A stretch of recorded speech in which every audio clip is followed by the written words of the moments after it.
What is going on, my broskiis? My name is Toadskii, back again, here to bring you guys yet another One Piece Treasure Cruise video. Finally, this is going to be the final video currently for versus the 11-star difficulty Worst Generation Garp Challenge. And, you know, we've done one for every single color thus far. If you guys want to go ahead and see it, I should have a playlist link done by now, or a playlist on the YouTube channel, so make sure you go ahead and check it out. If you want to see the other colors and the other teams I've built for those typings, so you go ahead and get those free gemmies, of course. Remember, if you do complete all of the colors, you will actually get 10 additional rainbow gems. And if you do it 4 times in total, and you can do the same one 4 times, by the way, you actually get like a bunch of limit break materials. So Garb Challenge is not only a good source of getting free rainbow gems, but also a really good source to get those limit break materials to help you limit break your characters, especially for those of you who can't play too much treasure map, okay? So anyways, let's talk about this first team. This is by far and away the best team, at least the one that is the best out of the ones you guys are going to see in this video. Halloween Mihawk and Halloween Law, great combination. We already know how good those INT super types actually are. The main reason why Mihawk is the more predominant captain and the best captain is because of his super type. The super type guaranteeing you that full board of matching slots is just ridiculous, and the fact that INT now have access to the custard support to lock those slots for multiple turns, or at least for a turn, is really good. You can also use the Megalo ship for all blocking special as well, so there's lots of really good ways to get around that. Someone was asking me on stream, actually, like, as if you wouldn't just use Halloween Law as the captain. Obviously, his reflect damage is really good, and while I would agree, in this particular circumstance, because of normal attacks only, like, Halloween Law just isn't really that good as a captain, honestly, for this particular content. And if there is normal attacks only, he's not that good. If there isn't, then yeah, Halloween Law is probably going to be the better captain to use here.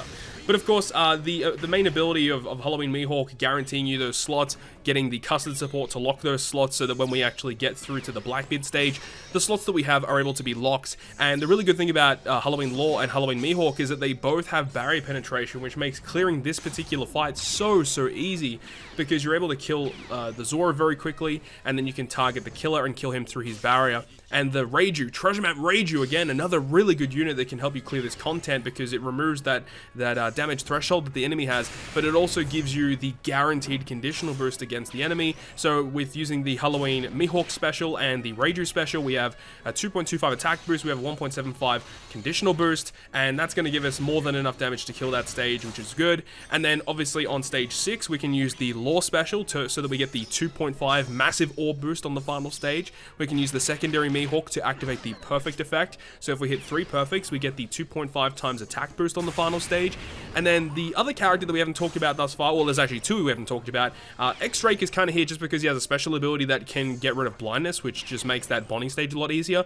But he also can help you get color affinity boost if you need it, but also has a sailor effect that he can't be blown away, and that's the same with the Page 1. Page 1 has that crewmate effect where he cannot be blown away, and he has a special ability that grants at least a 3 times chain lock when you launch the ability. So in this final stage, we have a 2.5 attack boost, a 2.5 orb boost, and a 3 times chain lock. And I was wondering, you know, is that going to be enough damage? But yeah, it's way more than enough damage. I believe we actually have one other character that doesn't even attack on the chain, so even if we had a character that isn't going to be blown away, this would still work, which is actually pretty exceptional.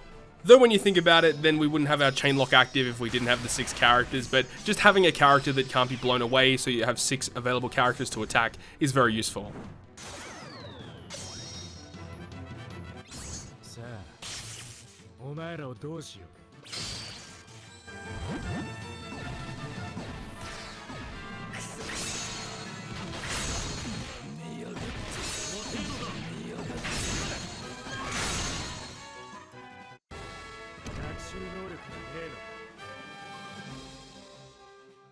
Looking at the next team, we have Komurasaki. So Komurasaki making an appearance with her 6+, and with her 6+, she does get a buffed captain effect, becoming a 4.25 times captain to quick and int characters. Obviously, you get the damage reduction, you get the healing capabilities whenever you hit a perfect, so she's a really good unit, and her special ability providing a full board of slots, so it's essentially a full board of slots, changing the int, changing slots to int and quick, and they're treated as beneficial as the captain, of course. We're also using this V2 Ray Doflamingo. I use this V2 Ray Doflamingo on this team and also the next team. So what happens is that when you use that Dofi special, your captain has to be a cerebral or a driven unit, and if it is, then it extends the durations of any attack and orb boost that you have on your team by 2 turns. So the ideal way that we use this here is that we use the Komurasaki special to get orb shuffled, we use the Dofi special to extend the attack and orbs from Komurasaki so that we can keep that for multiple turns as we move into the next room against the Zoro and the killer, of course. course, and that's just really great because Dofi also locks our slots. We're also using the Reiju once again, another really good free-to-play unit, and like, you know, I don't see a big deal of, you know, reusing free-to-play units on different teams because she's a really good unit, as I said, to get the conditional boost on that stage against Zora and Killer, plus having the ability to remove that threshold is just so good. But we also use Page 1 once again, another free-to-play unit that is able to resist that blow-away mechanic and also providing a really good chain lock. But we're using Super Type Katakuri as a sub. Now, remember, Super Type Katakuri, in order for him to use his Super Type special, you need to be below 30% HP. And remember, every time you hit a perfect with Komurasaki, you are going to be healing. So you have to be very careful on the Blackbeard stage so that you don't actually have that much HP when you move into the final boss room, because we want Katakuri to be the captain, and if he is the captain, then he's going to provide that huge boost, and he's activating his super type and his special ability to provide your team with a 2x conditional boost. So the way that this team actually works is on that final boss room, we're trying to stall enough on the Blackbeard stage so that when we move into the final boss room, we don't have a lot of health, and then we're going to have a 2x attack, a 2x orb boost, a 2x delayed conditional boost that is activated via Katakuri, as well as a 3x chain locking effect. I believe that with Page 1 though, depending on how many specials are activated before you launch his special in the same turn, that chain lock can actually extend upwards to a 3.25 and potentially a 3.5 times.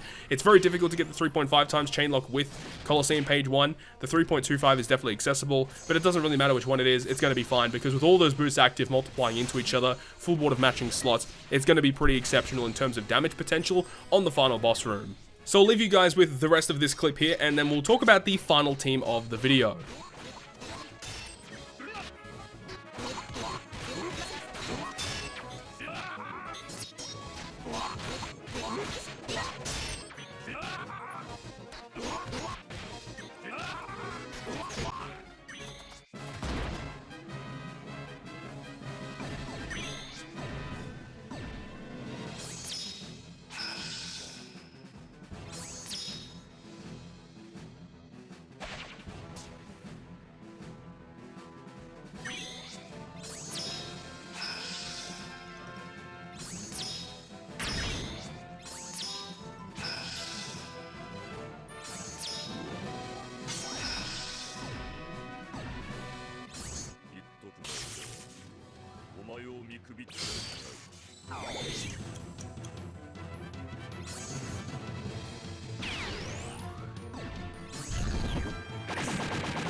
So the final team of this video is going to be with Gecko Moria. Now, this team is a little obscure because the final boss stage we kind of struggle a little bit.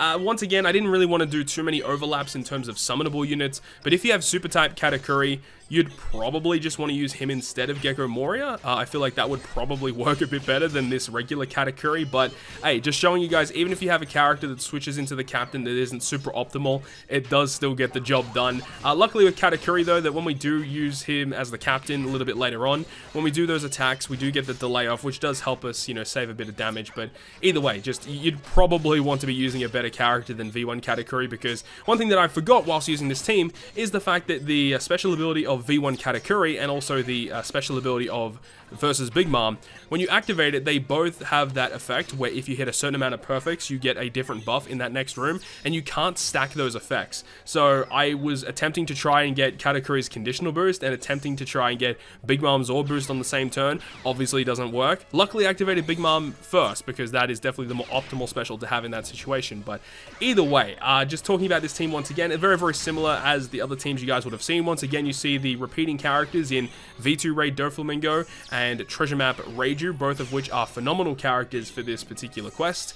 Then we've also got versus Big Mom, who will provide an attack boost on the final boss room, so having that effect to get a 2.25 times attack boost, and then if you hit a certain amount of perfects, you get an orb boost for your int, strength, and psi characters in that next turn.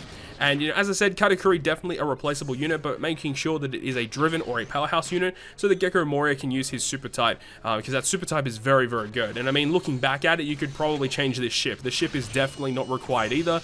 You'd probably change it to the Nostra Castello, would be a better option compared to this one. And that's mainly due to the fact that the Megalo ship already provides you with an orb locking effect, and his super type also provides you with an orb locking effect, so Megalo ship is definitely not required.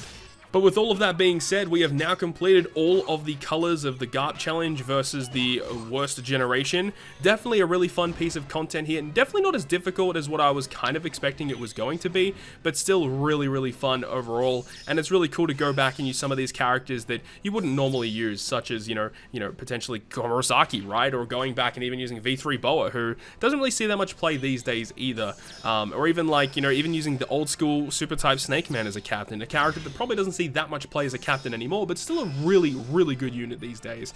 So that is going to conclude this series of videos against the worst generation, and of course, if I end up pulling a brand new Super Sugo Fest or a Sugo Fest exclusive in the future, we are going to be going ahead and using them for this challenge as well, just to show you and showcase how that character is able to get through the content. But definitely, there are a few key units that you can use for each of the typings that will help you a lot through this content. Definitely having characters that can resist blowaway are going to be very important, and characters that can remove damage threshold that don't manipulate orbs but provide some type of boost are also going to be pretty useful characters for this content as well. Hopefully you guys have enjoyed this video, and if you guys did enjoy the video, make sure you go ahead and leave a like. And if you want to stay up to date with all of the content that I post on my channel, including more One Piece Treasure Cruise content, make sure to hit the subscribe button down below. But on that, guys, I'll see you guys within the next video.